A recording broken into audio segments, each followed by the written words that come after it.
Good morning, everybody, and welcome to the 55th episode of Retuning Your Firm.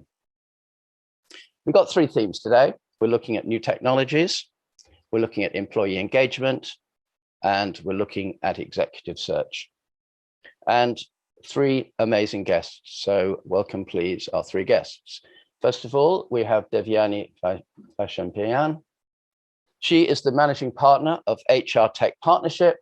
And she's going to be talking today about a really interesting topic that I've never come across before, but everybody talks a bit about AI and artificial intelligence, and is it the same as machine learning or robotics? And no one's quite sure. We did a massive project, you may recall, with the Department of Business and Industrial Strategy, at least as long as it's called that name. But her review thought was actually, well, we're people businesses, so how can you use AI to improve employee engagement? Is that a fact or is it a fiction? So welcome, Devyani, and really looking forward to your thoughts on that interesting topic. Our second guest for today is James Roome. Welcome, James. And James is the managing director and the UK country manager of Russell Reynolds, which, as many of you will know, is a premier headhunting firm. I think I'm allowed to call it that term. Executive search probably is what I should call it. That's the more elegant expression, but we all talk about them as headhunters. But we haven't really covered. We had Steve Ingham of Michael Page a few weeks ago, and we had Neil Carberry of REC, but we haven't really looked at how has the pandemic impacted the executive search. I'll use the word industry.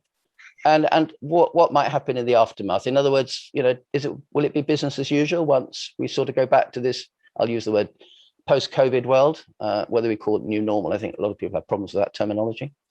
So those are our two guests. And then who does that leave? Well, of course, our amazing co-presenter, my companion, I think is the term I came up with the other day. And I think that kind of works quite nicely. Looking a bit sodden from her walk with her dog, but no worries. Thank you, Francesca, for being with us today. I've lost track of how many, but it's north of 50 episodes you've been on, and it's wonderful to have you. 51, Richard. 51. Wonderful about that. That's amazing. So there we go. So look, that's the lineup, and of course yours truly. So let's go back now to what we want to talk about today. I'm kind of focusing on, as I mentioned, AI. I'm looking at technology. I'm looking at employment engagement. But let's not forget about the forum and what's been going on in the forum. So we've got this amazing summit coming up next week, in fact, on Tuesday. And we've been talking about it for 2 months, but it's really close now. And what we've done is we've taken the 28 panelists that you as the viewers, my studio audience, I sometimes call you because so many people watch this on YouTube now. But those are the 28 panelists that got the most views on YouTube. And I think, I think we've won one I know can't make it, but I think all the others told me they are. So that's great, 2 to 5. And we're looking at under 5 sessions, looking at under people issues, client issues, strategy issues, tech issues. And that I think will be a really interesting session, and all panel sessions. So, and they'll be recorded as well. So that's the first one. On Tuesdays, we're doing a series of roundtables at the moment, which I think are quite interesting, which are looking at making strategic decisions under uncertainty. And there's some lovely McKinsey research which basically says that when you're in really uncertain times, your traditional strategy tools are probably dangerous. That's a strong word, but it's their word, not mine. So if you're interested in that topic, join us on a Tuesday morning for one of our roundtables. We had one fascinating one with managing partners for far afield as Bulgaria and Ireland and other places the other day, which was great. Peer groups, I will kind of mention those. The big news for us for this week is 100% renewals. Every single member of our peer group has renewed for the forum year that starts in a few weeks' time, which is the first time ever. So as 2 or 3 of those groups actually started up during the pandemic, I think that again speaks volumes for that particular area. And then lastly, this show, we've got 55 under my belt. I think I continue at this pace, I'll probably sort of break down or something horrible.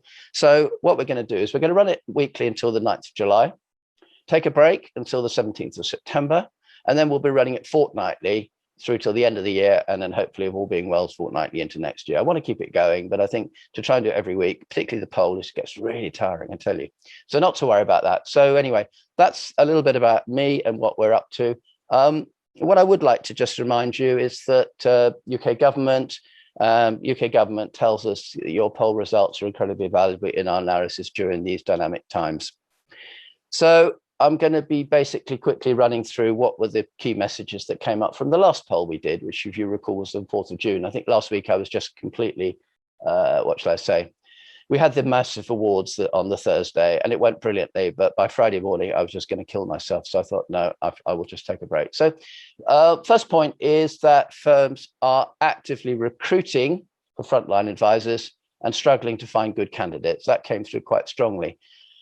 When it comes to business services roles, it's a slightly different position. Not as many are recruiting, but those that are finding enough good candidates. So it's the frontline roles, senior roles, junior roles, didn't seem to make much difference, which are the ones that really are important. About half the firms looking to recruit outside their usual catchment area, outside their usual region. And 70% of those firms said they would be likely to offer a salary based on local rates. Now, if we outsourced work to, say, India or other Philippines or wherever, we would expect to pay Philippine rates or Indian rates or whatever they happen to be. If you're in London and you offer a job to somebody in Newcastle who works 4.5 days in the week from home, are you paying them London rates or Newcastle rates? I think the jury is very much out on that. Most firms haven't actually decided, is my view. Headcounts and staff turnover are back to pre-COVID levels. And in fact, in terms of the junior frontline roles, they're actually ahead of pre-COVID levels in headcount. So definitely, it's not even a bounce. I don't think we even really had much of a contraction. We thought we were going to have a massive contraction, but it never quite happened, I think is the way I would look at it. And in terms of recruitment activity, again, it's more active than pre-COVID.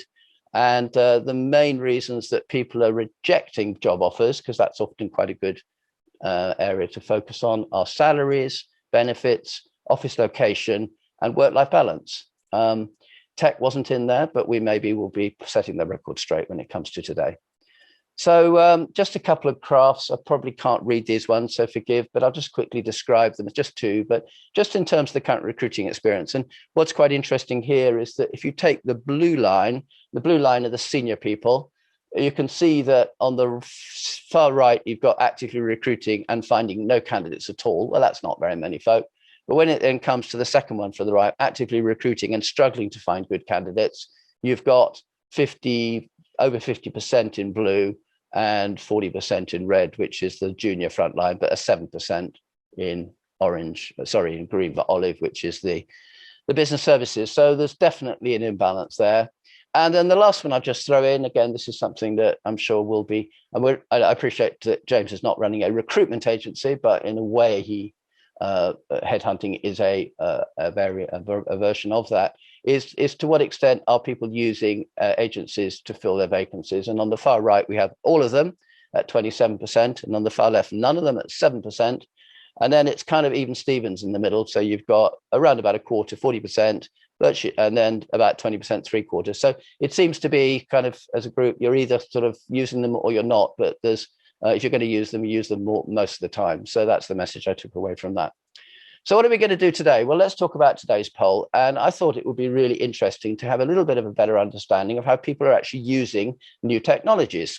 And there's a whole range of areas in which we might be exploring. And so I'm going to be asking you shortly, are you using them for client services? Are you using them for financial management? Are you using them for strategy development? Marketing and UBD, innovation, knowledge management, and people management. So 6 or 7 different areas.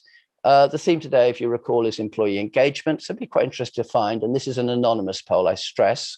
How would you describe your own firm's employee engagement to 2 different audiences? To the person who's external to the firm, and then to your mate who you have a chat with, and it's going to go no further. So, and this is genuinely anonymous. I don't know who says what. So is there a gap? Are you saying the same thing internally or externally? Let's find out. And then lastly, because everybody talks about the employee experience, what about the employment experience? What are the key elements that your firm is providing to enhance that employee experience? Because all too often we don't really look at it from the employer perspective. So let's start now. Thank you, Devyani. So the first question we were asking was, all the questions were, okay, to what extent are new technologies being used in the services delivered to various areas within management practices? So the first one is your clients. And we've got 44% of you who are saying some thought's been given to new tech, and 30% who says it's in place and everybody's doing it. So there's a bit of a bipolar world emerging when it comes to the clients. Not much in between those who get it and those who are still thinking about it. Right, next one. But about financial management, pretty much the same sort of pattern emerges looking at it. So you've got about 30% who are giving some thought to it, and about 30% who are everybody gets it, and it's on everyone's radar, which is good, I guess. And then there's a sort of 2 or 3 who are in the piece around pilots, or we're thinking about it, or we're starting to do something, but nobody really gets it yet. Okay, so that's kind of third, I guess. When it comes to strategy development, it's not even on the radar. I think there are some quite interesting analytical tools based on AI, which can help strategy insight. So that's interesting. Some thought's being given to it, and a small number of people are getting it, but very much on the strategy, it's not an area that AI is particularly being used for, from what we can tell. Next, we come on to marketing and new business generation, and that could be digital marketing, which is actually hugely reliant on AI in so many ways. But again, 44% people haven't really given it much thought. About 30% are sort of doing it, but nobody really understands it. Maybe it's just the preserve of the marketing, digital marketer. And 20% say it's something that they're actually are getting. In terms of innovation, not even on the radar, 13%. Same sort of pattern. Some people are giving some thought to it. That's the red one, 31%. And about 25% saying, yeah, we've got those technologies in place. Knowledge management, again, this one is people haven't really given a lot of thought to knowledge management. But if you think about it, you're starting to turn your knowledge from unstructured into structured data, and you can start doing pattern recognition. There's some really huge AI possibilities in that arena. So maybe that's, again, one that's worth reflecting on. When it comes to the, perhaps Devyani's key area of focus, the people management dimension, more than half of you, it's either not on the radar or they haven't given any thought to it. So that's an interesting opportunity for you to talk a bit more about it. And someone says there's a pilot floating around somewhere, which kind of is what I call a cop-out in a big organization. Somebody somewhere's doing it, aren't they? And when the leader says that, you get worried. And some people are saying it's in place, but nobody's really getting it. So that's very fertile ground, I think. So we're looking forward to your thoughts on that one, Devyani. Let's understand now about the employee experience, and how would you talk about it to somebody outside the firm? And 76% of you would be really positive about your firm's employee engagement, and 13% would be neutral, and a mere 13% are slightly more in the critical space. And no saboteurs, I'm pleased to say they're the people who would be critical without being asked. When it comes to talking about to a mate, it's a little bit lower, but not materially. And nobody is critical internally, which is quite interesting, because you'd have thought talking to a close contact, you would be slightly more not sure about this. So there's a disconnect, but it's not in actually the way I would have expected. So that's interesting in itself, I guess. We'll think about that a bit further, maybe. And the last question was, what do you believe are the most important elements in the employment experience? And colleagues and the culture comes through really strongly. So that's the people dimension, on spades. And then looking through quickly the client base and the technical quality of the work. And to be honest, none of the others really get anywhere close to that. They're all less in the sort of 20 to 30%. So the client base and the people are the two things that really are important for firms in what they provide to their people. Now, should there be other things they provide? And again, I'm sure Devyani may have views on that. So I'll stop sharing, and I will encourage Devyani to come and join us and to share her thoughts. Welcome. Thank you, Richard. Thank you. So I guess I'm going to spend about 5 minutes talking about the use of AI around people management. And it seems like a pertinent topic, given I think the feedback results of the poll, but not surprising. Now, AI is a big part of our daily lives, whether we're driving a car, watching Netflix, doing online shopping, or even checking things with Alexa. But when you think about AI in the workplace, the typical vision is about soulless robots taking over jobs. And so I guess people struggle to think how AI could help employee engagement, which is a very touchy-feely, human, personal thing. So rather than talk conceptually, I thought I would give a few examples about the experiences of a hypothetical leader, Sally, who's a senior business leader and who is very adept and is using a lot of AI solutions around people management.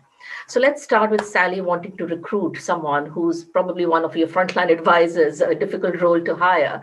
Her recruitment team has advertised, not getting responses. She then uses an AI solution that does several things quite differently. It's able to proactively look at the market and spot candidates with those skills. More importantly, it can match the skill capability requirement and therefore effectively do a shortlisting without any effort. The most important thing is it starts engaging the candidate not aggressively, but in a softer way through the use of a bot. It provides the candidate with all kinds of information the candidate needs. And within a matter of days and weeks, Sally is able to find Tom, who is almost the perfect candidate, but who actually wasn't looking for a job. And more importantly, because of the strong engagement process, in spite of having another offer on the sidelines, chooses Sally and Sally's organization. Sally then decides to use a virtual onboarding solution. And what again Tom finds is even before he joins the organization, he is able to access information, content, video films about the organization and start getting familiar with it. Coffee chats with his teammates have been organized. He gets a virtual tour of the office, and because it's locked down, he can't go in, but he's able to really get a good understanding of where he's going to sit, what the facilities are like. And as a result, again, even before Tom joins, he feels a big part of Sally's team and the organization. Sally's next challenge is to then get Tom quickly upskilled because he's going to be doing a technical sales role. Now, the big challenge for her was the training content, as is normal in most organizations, was sitting on files, folders, presentations. And so then Sally used an AI solution that did several different things. Firstly, it matched Tom's previous experience to the role requirements, understood and found out the skill gap. It then created a learning plan which Sally, of course, vetted and looked into. It then created content for Tom. And based on how he was responding to the content, it then sent the more appropriate content to him. And through the process, Sally was also able to measure and understand how well Tom understood things, what were his gap areas, but more importantly, it kept him engaged in the whole process. Now, the other challenge Sally had was being in lockdown. She was concerned Tom could feel isolated. He hadn't really met his teammates. So she then used a digital AI solution on mental well-being. And what it helped Tom do is, on a regular basis, it helped him understand his mood fluctuations. More importantly, it gave him access to a lot of supportive content, which he could use. But it even allowed him the use of a therapist, an actual live therapist, if he felt the need to. Now, the big difference for Tom was he didn't have to feel embarrassed about approaching Sally or HR. He could do it on his own. He could do it discreetly. But more importantly, he felt very cared and understood for by Sally and by his organization. Sally was also very keen on mentoring, and she knew that apart from her, it would be good for Tom to have someone else who could be a mentor. And again, I think her HR team provided her with a great mentoring solution, which did several different things. It helped identify Tom's personality, characteristics, skills, and almost like a dating app, it matched him to the right mentor within the organization. But then it helped Tom and the mentee set up meetings, schedule things, get feedback.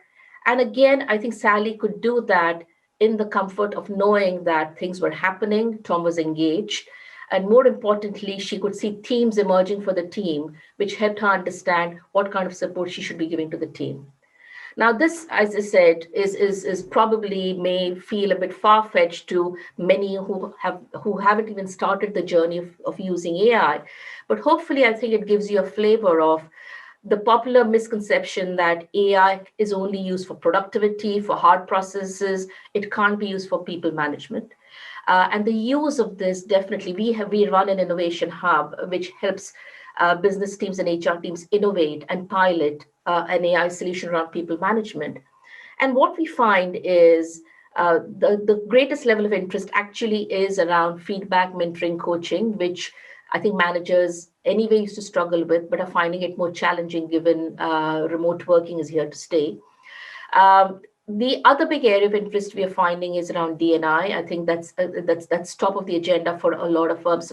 How do you create a more inclusive environment? How do you make employees feel a part of things? How do you remove bias, whether it's in the recruitment process or even otherwise? So there's a whole range of solutions that can help managers improve inclusivity and D&I within the organization. And of course, the third big area of interest is skill development and redeployment, because again, with the changing business models, that's a common challenge. So I think the thought I want to leave with all of you is, you know, a lot is possible with the use of AI and digital. It is not either or. You are always going to need the human aspect, the human touch. But I think these solutions can go a long way towards helping leaders become far more proactive, get more predictive insight, but also be empathetic in a manner because that supports and engages the employee, and yet helps employees feel as if things are personalized for them, they are empowered, and creates a win-win situation for both. Brilliant. Thanks very much, Devyani. That was I really like the way that you kind of took some case studies and brought the whole issue to life, because as we all know, mention the word AI or technology to your typical leader and it's kind of glazed eyes and can we please move on to the next item on the agenda? And actually those tools are all at work. You can't pick up your mobile phone and do anything without an AI tool helping you achieve it, quite frankly, these days. So now we move on to our second guest, and James Roome is the director and country manager. I'm not quite sure I got that right, probably not, but anyway, certainly at Russell Reynolds, which is well, one of the leading, if not the leading, headhunter globally. And James is going to be talking a little bit about his industry, which obviously he knows well, and trying to help us understand a little bit about what might be the impact of COVID on an industry that some of us know a bit about, if only because we may have been headhunted ourselves between roles, but often in professional services, people, man and boy, stay with a firm for many, many years. So maybe it's more as a user rather than as a person who is being part of it and therefore possibly less aware of how the industry actually works. So over to you, James. I'd love to hear your thoughts. Thank you, Richard. Thank you, and good morning, everyone. As Richard mentions, Russell Reynolds is a global executive search firm. We also do a lot of leadership advisory work, and I'll talk a bit about how our market is changing and how we're seeing that advisory part of our business grow and grow. I wasn't planning to spend too much recapping on the crisis. I suspect we're all sufficiently scarred with the shock and fear that the crisis gave all of us in professional services. But I did want to touch on how we experience the crisis through our clients and senior hiring in particular, engagement with our clients, and then some of the themes we're seeing in the aftermath of the crisis and how we see the crisis has changed the landscape around leadership and leadership requirements for the future. And to some extent, I think executive search is seen more than most industries as a bellwether of confidence in the market. So you can imagine that drop was pretty severe for a period of time in the crisis. And it's fascinating to us that we're now seeing a bounce that's much stronger than any of us could have expected, and we're significantly above pre-COVID levels now in our volumes around the world. And I'll talk a bit about why I think that might be. So in terms of our experience through the crisis, the really fascinating feature for us was that clients adapted and continued with senior hiring projects in a way that we just never expected them to. As the crisis was hitting us, our assumption, and it was the wrong assumption looking back, was that boards wouldn't hire CEOs, CEOs wouldn't hire executive committee members, and chairmen for sure couldn't be hired if people couldn't see each other. And while we went through a few months of trying to figure all of this stuff out, the reality is a large number of our projects were completed even during the depths of lockdown around the world. And the adaptation we saw in our clients is that they prove willing to make what might seem fairly risky and certainly very important decisions on senior leaders without meeting them in person. So this sounds a fairly basic concept, but for us in the industry, this was a huge revelation. And before we went into this crisis, none of us had imagined that significant leadership appointments would be made by boards without meeting candidates. Now, boards got really creative in trying to see candidates in any way they could, but even so, really substantial hiring progress was made through the crisis by clients across all of our sectors, and I suspect that will shape how we all engage with candidates in the future and how we think about hiring decisions. And as I reflect on that period where people couldn't meet each other, there's something missing, no doubt, in the chemistry and the feeling you get when you're in person. But it did push our clients to have to interview in a more robust way. That might seem odd, and what do I mean behind that? If you're not getting some of these additional signals of being in person with executives, potentially you need to dig a bit deeper on evidence around performance, dig a bit deeper on signals that show indicators on culture fit. So we noticed our clients, if it was chairman interviewing CEOs, if it was CEOs interviewing executive team members, we noticed that our clients were needing to work that much harder and dig maybe that much harder in a Zoom type environment rather than when they were in person. But it was just this phenomenal period for us of adaptation for our clients to a new world. What does it mean for the future, and what are some of the themes we're seeing around leadership globally? I'll start maybe with the themes that we're seeing, and then we can talk about the way certain effective advisory work will be delivered. There are three themes that come to mind that we see as accentuated post-crisis. These were all themes that were pretty important pre-crisis rather, but they're all being accentuated, and the light shone on them post-crisis. One theme is around sustainability. There isn't a board in the land or a CEO in the land who is not interested in talking to us around sustainable leadership right now. The phone is metaphorically ringing off the hook with clients wanting conversations with us about what does it mean to have a sustainable lead? What does it mean to have sustainable leadership? What do sustainable leaders look like? What's the culture look like of an organization that's sustainable? And we all know about some of the legislation that's coming in UK PLCs that will impact this. But the shift is much deeper. The shift is coming from private equity firms who are highly engaged with us, particularly the large funds, on sustainability. And I'm quite sure this is going to be a theme that will stay with us. It feels like this is not a flash in a pan. This is a substantial shift in leadership for the next generation.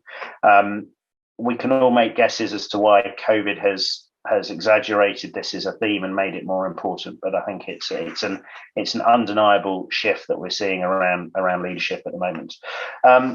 A second connected topic that has become accentuated post-crisis, and again for good reason, of course, is here to stay, is DE&I. We went into a crisis where diversity and inclusion was recognised as an important theme in leadership and governance. We came out of the crisis recognising that it's absolutely critical to organisations' success and survival. And it's partly George Floyd, but I think it's broader than that. It's a huge wake-up call to boards around the world to change the way they think about the cultures and environments in their companies and how they hire and the type of cultures they need to build for the future. Now, I would argue that sustainability and DE&I are so interconnected that you could almost describe them as the same topic. But those are two themes that have come through enormously strongly. A third theme, and this was a theme that's been with us for a long time, and whoever coined the phrase "every company is a technology company" was onto something. Technology transformation as a third theme I would highlight has been certainly accentuated and exaggerated post-crisis. Every client we work with, and I probably am not exaggerating by saying every client, is concerned about whether or not they have the leadership and capability in their organization to take advantage of the technology advancements that Devyani was just talking about, and also to fend off the huge threats that technology is creating for boards. And you only have to look at the changing composition of boardrooms in the UK and the types of hires that chairmen are making onto their boards with technology expertise and digital knowledge to recognise that this that this issue, the importance of this issue, is recognised. Scarcity of talent was threaded through Richard's poll. One of the big challenges for our clients around technology transformation is the scarcity of leadership talent to transform companies. It's difficult for me to mention specific client situations, but we've had companies in the industrial sector, in the automotive sector, in the consumer sector, who really are reinventing their business through new leadership in technology.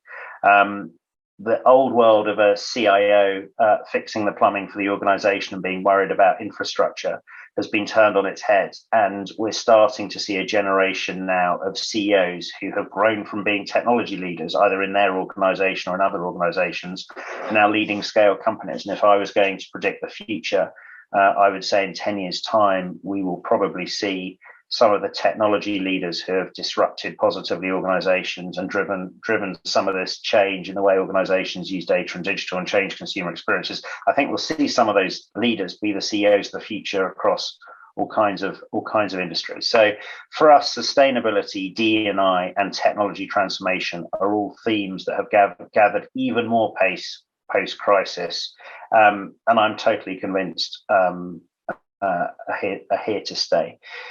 If I think about the change of the industry through the crisis at a more practical level, there is a question mark as to whether, and it sounds a basic point, but it's important, whether clients will continue to want to engage and meet candidates in the way that they did pre-crisis. Will the convenience of Zoom take over? And will the type of engagement we're used to when we make people decisions shift? Maybe it will. There are lots of different predictions there. I'm not going to claim that I would know where this is all going to land. That's a question that we talk about.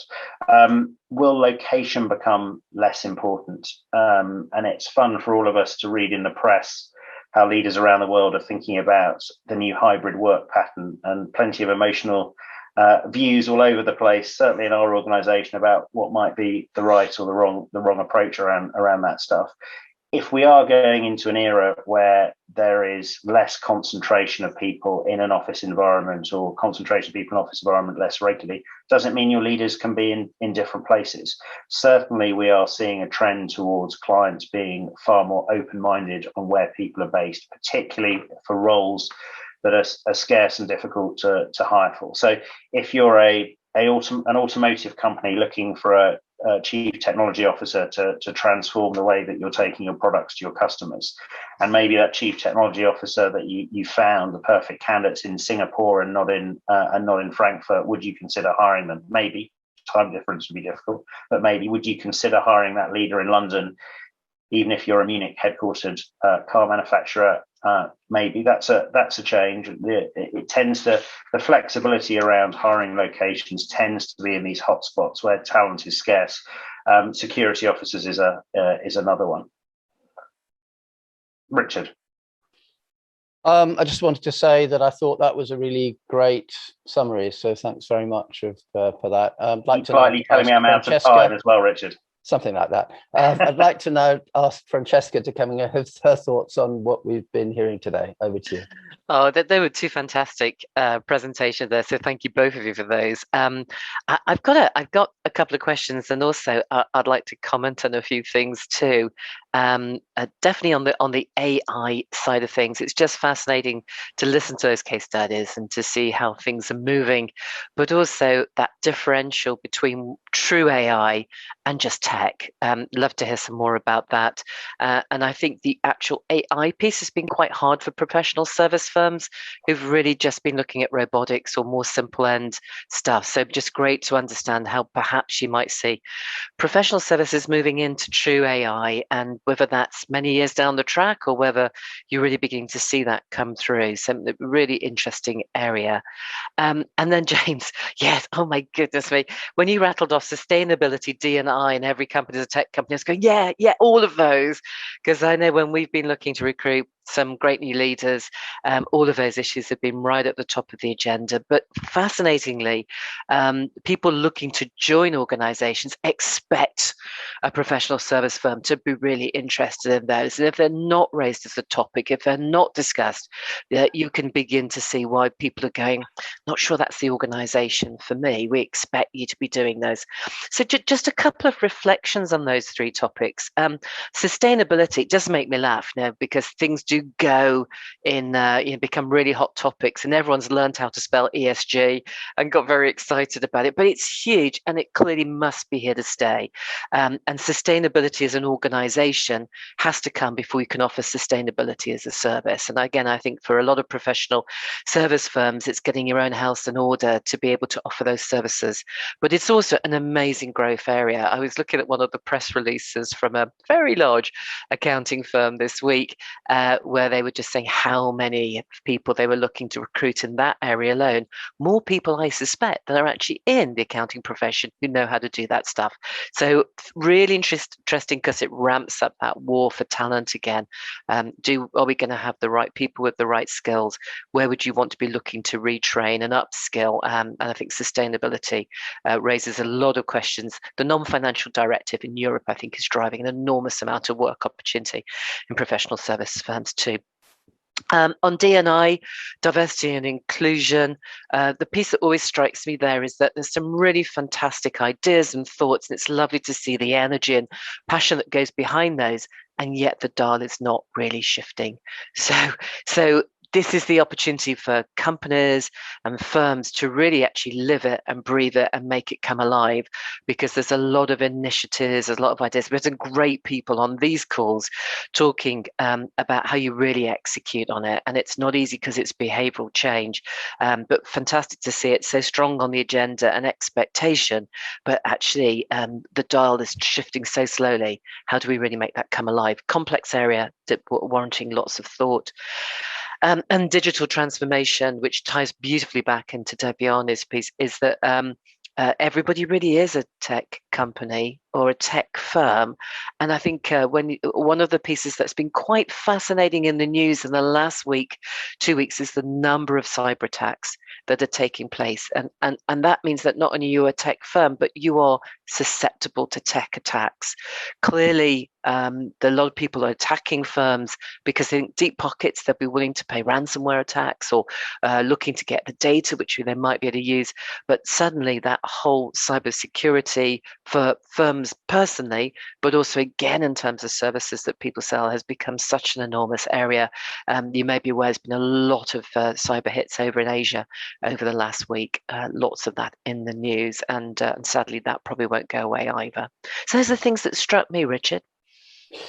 Wow, where do I start? One of the things that I'm interested in, Devyani, hopefully you can help me with this, is the what I would call board level and senior level. In other words, you talked about Sally, you talked about the various ways that she was using HR as an HR leader, was using AI to help her with her role.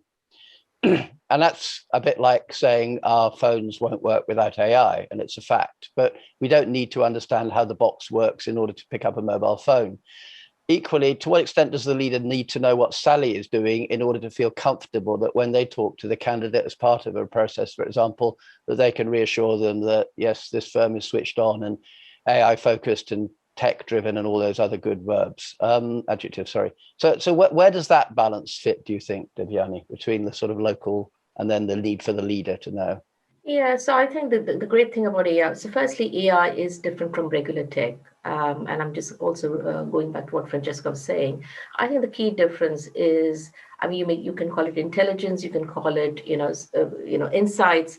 But what AI solutions do is they give you insights, but the insights are real time, which makes a huge difference. It's not data that's 6 months old, a year old. It's real time in an environment like ours right now, where there's so much of change, so much of uncertainty that can make a huge difference. And then the third important thing is it can also give you predictive insights. It's not just about what's happened, but what could happen and span out scenarios. So from a leader perspective, those three aspects become hugely important, because I think what boards and senior leaders need to do, and I work as a board mentor, and I've also I am on a couple of boards.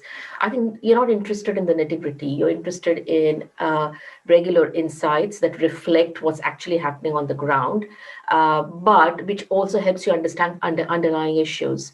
And the insights you get through AI solutions is not just pure data. You pick up themes, you pick up issues, and that for the board becomes really important. So if you look at, for leaders, for boards, issues such as culture, typically very soft areas, how do you really get a feel? I mean, yes, you can walk around and you can talk to people, but that is not really solid input. What AI solutions do is help leaders with data insights in the same way as they rely on that data and insights for customer, for product, for other things. So I think it's shifting the dial in terms of people management and the perception that, oh, it's a soft area and it's a gut thing and it's a touchy-feely thing.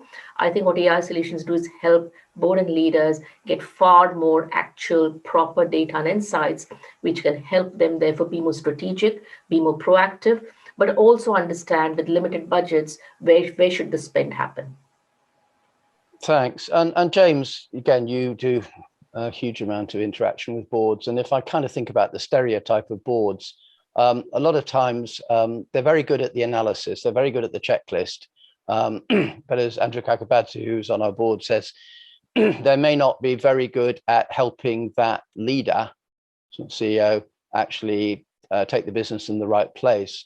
And the word creativity and boards don't always go together very well, because the processing in boards is, if you get to item 5 and you think that changes the decision you just made at item 2, you get lynched. So where do you think, how do you think boards are going to become more creative in order to take advantage of those AI insights? Yeah, the history of the board, Richard, you're right. It is a vehicle around governance and control, and a check and balance for the CEO, rather than around ideas and innovations and supporting the sorts of changes that Devyani's been describing. And the challenge for chairs is really keeping up, trying to bring the expertise that those organizations need on a board. I'll use the car manufacturer example again. How do you get the expertise on the board of a car manufacturer quickly enough to keep pace with where electric cars and the future of travel is going? And there are kind of two schools of thought, Richard, on this. One is that boards need to transform really fast, and the different types of expertise need to get onto boards. You see much younger board members now than you ever have done before, and you see board members with different types of experiences. The other school of thought is actually boards will never keep pace at an expertise level, really, with the changes in the market. So you need to put more strength into the executive team, and potentially need to create advisory boards, which we're seeing pop up everywhere. They're groups of people who can help on specific issues, and just recognize that if you're dealing with board terms and the governance system stays largely the same for companies around the world, you just don't have the time to bring that expertise that you need on pace to recognize the issue. What's very notable to us, though, is the very best leaders who are coming out of CEO jobs or CFO jobs or CTO jobs and are looking for board roles are all looking for board roles with boards where they can make a difference. They don't want to do that box ticking that you were describing. They want to be in a board environment where they can make a difference. If you're sitting on an automotive board, using that example again, you want to be able to be deep enough in the strategy that you feel you can make a difference, rather than have a feeling that you're at a superficial level in a governance role that isn't adding value. I don't normally do this, but can I just ask a quick follow-up question? Who owns the strategy then in that context? In which context? In the board context? You were saying in the board context, because we did a poll a couple of weeks ago and everyone said the board owned the strategy, 50% and about 20% the CEO. I'm a kind of believer that it should be a little bit different, but I'd love to hear your thoughts. The CEO is the CEO for a reason. The clue is in the name, and they own the strategy for the company. And the board is there to provide the balance and governance to ensure the strategy is challenged and delivered. You've got the balance of the board has gone wrong if the board is owning the strategy. Yeah, but then you have the issue around the people issues, because at the end of the day, it's got to be delivered through people. And if you have, as is often the case, an accountant appointed to your CEO, are they going to understand the people agenda sufficiently? Okay. In the context of professional services, the world is more complicated and more nuanced, and we need a very long show to deal with that. So I've given you an answer on how a more conventional company should organise. It's I'll pass over to Francesca. Wearing your board hat, because I know you're very involved in Grant Thornton International board matters, where do you think this board role fits in terms of owning the strategy and the power of the executive team? I know it's a massive topic in it is a massive topic. It's actually a really good topic for a future call, in fact, because I think there is an interesting difference between a corporate board and a professional services board, because often, not always, I appreciate, professional services boards very often are made of autonomous but linked member firms who are running their own business and are also doing an oversight role for the network itself. And you will always, hopefully, on those ones, you tend to have a few non-execs too. But how much in the business are you, or are you actually in the network? And usually those boards are about being in the network. They're about how do you manage this collective whole, and the actual weeds might be in the individual member firm. So it is an interesting balance between who owns the strategy of the network, who owns the strategy of the member firm, and who is responsible for the governance. I think what James was just mentioning, the governance is clearly owned by the board. The strategy is clearly owned by the CEO. Could be the global CEO for the global strategy, individual CEOs for their member firm, because they're ultimately accountable, and they also ultimately get removed if they don't deliver. But there's a massive governance piece there, and a probably more interactive collaboration needed, because it's a more complex web, more complex spider. So certainly not an easy task, but I think getting that governance and management very clearly defined is hugely important there. And I wonder, Richard, if I could slightly change the subject as well to just pick up on that virtual recruiting point that James talked to. I was chatting to a friend of mine who's just become CEO of a company. She's been in situ now for 3 months. She hasn't met a single team member. She was brought in virtually. She hasn't met any of her team members in person until last week. But there's something fascinating about the nuance of recruiting online. And I've got 3 kids, and they're all in that terrible trying to get a job moment where they're all coming out of uni. They're all looking to get jobs, and they're all going through this. And actually, they're much better at it, I think, sometimes than people who are much more used to the face-to-face. And they get incredible insight. I've actually just looking at one of my sons going for an internship at the moment, which will all be done virtually. And looking at what the advice they get and how they do it. But there's something, and this, James, would be really interesting to get your view in this. There's something very interesting about how the interaction between people is so much based on body language and the nuance, and a lot of that gets dissipated away, because particularly when a very sort of UK thing, we're all quite static on our calls. We all tend to look at the camera, or we kind of look down, but we're very static. Whereas in real life, we might be a little bit more effusive. But when you're in an interview process, to bring alive that passion, that enthusiasm, that curiosity, that interest, it does require you to do something a little bit different over a laptop. And I'd be intrigued to know how you're seeing those more senior roles working when all you have got is this, a face-to-face conversation that may be 45 minutes. The answer is it's working to the point that hiring decisions are being made, Francesca, and it's working to a point that hiring decisions are being made because our clients are under pressure that this is, at least until very recently, all they had. And organizations couldn't stand still. And I was hugely impressed by the conviction of our clients around the world to keep going and to make big decisions on some of these strategic topics we mentioned with their hires. There's a big watch out for me, though, and this is a personal perspective not everyone will necessarily agree with, is, are we understanding the people we're meeting through Zoom in the same way that we would have understood them in person? There are probably many people now on this call who have quite recently met senior hires they've made over Zoom and will have had that slightly awkward initial experience. I had it with a marketing director yesterday who I met in our office for the first time, and she and I had this kind of awkward, hello, isn't it nice to see you in person? We've all probably done that. How many of the judgments that will have been made on Zoom will be reflected on as judgments that might have been made differently if individuals had been together? Most of our work is still happening on Zoom. A very small minority of the interviews that are happening and the leadership evaluations that are happening in person. I interviewed on Thursday last week in our offices CEO succession candidate for a significantly sized company. And there was a tension during a passage of that evaluation of him around his appetite to be a CEO and lead from the front. You could cut the atmosphere with a knife in that room with me and the psychologist and the candidate. That would have been a totally different experience on Zoom. And when we had the debrief with the chairman, we spent a lot of time talking about the 10 minutes we had together with him on his appetite to lead this company. So there is something that I think we as humans cannot replicate on Zoom in our evaluation of working together. But there are some, from a DEI standpoint, I think there are actually some big positives. There's probably a more equitable process in a way when you're on Zoom rather than in person.